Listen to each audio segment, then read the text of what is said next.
The verses of hijab were revealed Dhul Qa'dah of the 4th year of the Hijrah. Right?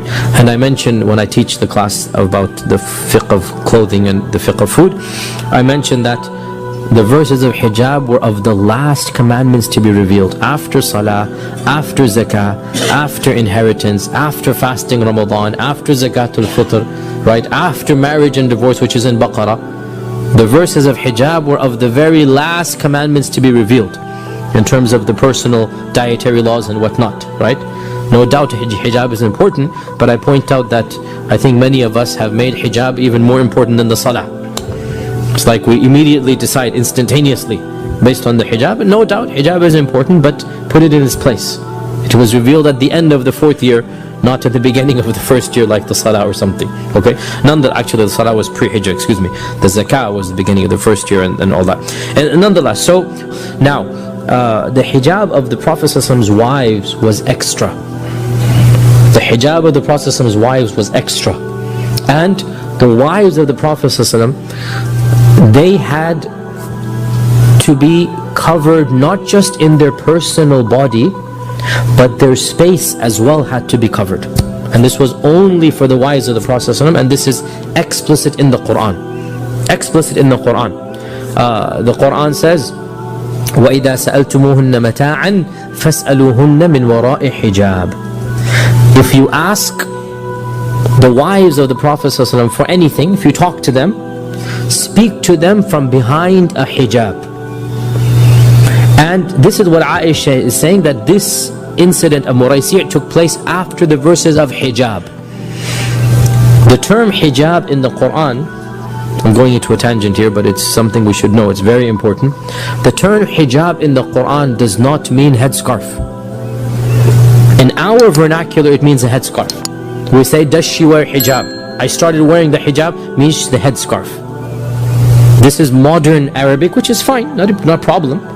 Quranic Arabic, the hijab meant a physical curtain that separates the entire body, not just on your body. It's a curtain between you and the speaker.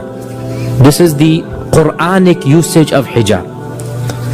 And this usage of hijab, according to the Quran, only the wives of the Prophet ﷺ have to enforce that type of hijab. As for the headscarf, the Quran references this with the term khimar. With the term khimar. وَلْيَضْرِبْنَ بِخُمُرِهِنَّ عَلَى جُيُوبِهِنَّ. Let them wear their khimar, khumur, plural of khimar, over their juyub, which is their bosoms. Their scarves should cover their chests as well. Because the women of Jahiliyyah, by the way, they would wear headscarves, by the way. The women of Jahiliyyah would wear a headscarf. Every respectable, dignified lady would cover her hair, just like in America 100 years ago. Impossible for a dignified lady. Only the peasants and the rural people without money, without education, they would be without. And the same in Arabia. Every single lady of respect and of middle class would wear a headscarf. But just like in America as well, the headscarf would be thrown back and the dresses get lower and lower. You get the point, right? So Allah subhanahu wa ta'ala said, no, when you wear the headscarf, cover the bosom. وَلْيَضْرِبْنَ بِخُمُرِهِنَّ عَلَى جُيُوبِهِنَّ. Right? So anyway, the point here, Aisha says the verses of hijab had been revealed. And by this we mean an extra layer above and beyond the khimar, above and beyond the jilbab, which is another Quranic term, right? يا أيها النبي يا قل لأزواجك وبناتك ونساء المؤمنين يدنين عليهن من جلابيبهن. That's another verse. So the khimar and jilbab is mentioned for all women. The mothers of the believers, the wives of the Prophet ﷺ, the daughters of the Prophet ﷺ, and all of the women. Khimar and jilbab. And this is what our sisters wear. For the wives of the Prophet ﷺ, there's only the hijab. Now, a reason I say this, by the way, and it's very important, I know it's not directly related. These days you will hear some modernists or progressives say the hijab was only for the wives of the Prophet ﷺ.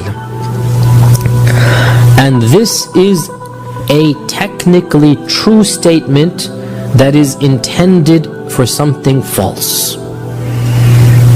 This is a technically true statement. كَلِمَةُ حَقٍّ أُرِيدَ بِهَا بَاطِلٍ. It's a true statement, but something evil is intended through it. It is true, the Quranic hijab is only for the wives of the Prophet ﷺ. But what is the Quranic hijab? It is this extra layer of curtain, right? Whereas what these people try to say is that the hijab, meaning how we understand it, which is the khimar and jilbab, is only for the wives of the Prophet ﷺ. And this is wallahi foolishness that shows a complete ignorance of the Quran. It's so explicit. Ya ayyuhan nabi qul li azwajika wa banatika wa nisa'il mu'minina. Tell your wives and your daughters and the believing women, yudnina alayhinna min jalabibihin. They should all cover themselves with a jilbab. This is in the Quran. The word jilbab and the word khimar as well. That all believing women, وَلْيَضْرِبْنَ بِخُمُرِهِنَّ عَلَى all believing women, including the wives of the Prophet ﷺ. And Aisha would wear a khimar, and she would wear a jilbab, but she would also have a hijab. This lady emails, it's a really long email, about how she's read that the Quran never talks about covering the head.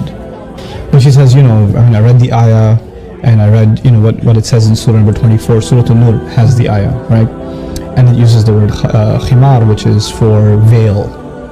And I looked up the dictionary, and it says things like a shawl or cover, so it never ever says anything about covering the head, right? And I start thinking, is this a common confusion, or is this just this one-time email? Yeah. So I do a little digging, and it's actually extremely common. A lot of people think that the ayah is not talking about covering the head at all, right? So it's a really common confusion. I didn't know. So one of the things I really want to do is kind of address this in a sane way.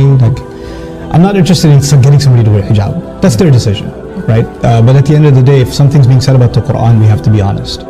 And what is it saying? And there are people who would like it to mean something it doesn't mean. And then there are people who are genuinely, they just don't know any better, and they're confused about the subject. So the cool thing about Arabic, right, is that for covering the head, just covering the head, there's 9 different words. Wow. And one of them is khimar, right? So you have, miqna'a and mighfar, and there's all these bunch of words. And it depends on if it covers the head, and if it's up to here, if it's up to here, if it's up to here, depending on the length, each has its own kind of meaning. And in Old Arabic, the word khimar, which is used in the Quran, now, you and I know commonly we use the word hijab. Yeah. Hijab is actually not a word for head cover. It's actually a word for barrier. Like a wall could be a hijab. A curtain could be a hijab. Okay, so it just kind of got coined as hijab, but that's not the word in the Quran, nor the Arabs ever used it like that. Okay, so the word is khimar.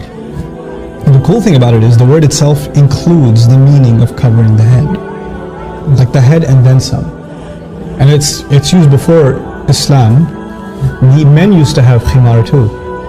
One of the names for their turban, if it was extra long and it went down to almost middle of the belly, the men used to call it khimar too. And then it's so cool. The women had different fashions or whatever. And one of the things the women before Islam used to do is they used to have this bandana type thing that they would tie in the back with their ponytails, and it would go to the middle of their back. So they wouldn't drape it in front, they throw it behind them. That was also called a khimar.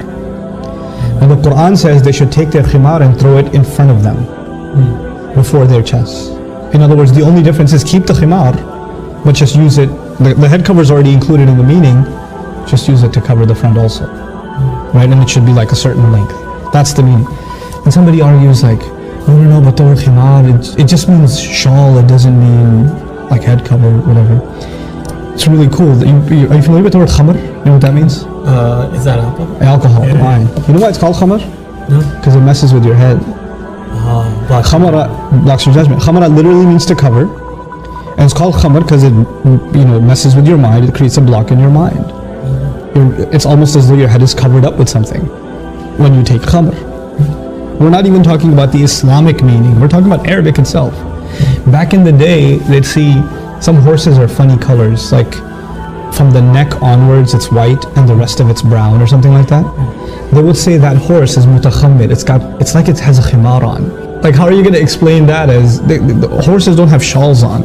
It's just a length and it's covering its head and it's up to its neck and all the way down. So that's why they're calling it a khimar, you know? So like, it's already in the language, but it's so unfortunate that when they say, okay, they should draw their veils over their chest, that's what some translations say, draw the veils over the chest. Well, a veil could be a shawl, it could be any kind of cloth, and it doesn't really include head covering, right?